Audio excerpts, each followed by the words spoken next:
আমাদের কাছে তো তালাশ করতে করতে কোনো ঠিক নেই, এতগুলো প্রস্তাব আসছে, আমাদের একটা ভালো মেয়ে দেন না, 5 ওয়াক্ত নামাজ পড়ে যে মেয়ে দেন।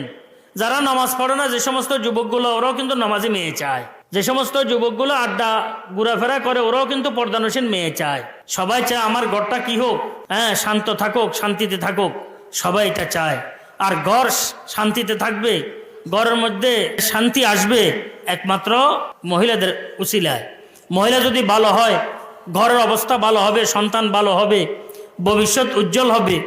আর যদি ঘরের মধ্যে যদি আমার মূল ধন মহিলা মা যদি খারাপ হয়, মা যদি কি চরিত্রবান না হয়, তাহলে সন্তানদের নিয়ে সবচাইতে বেশি পেরেশানিতে আছে বর্তমান ধনী ব্যক্তিরা, শিক্ষিত ব্যক্তিরা।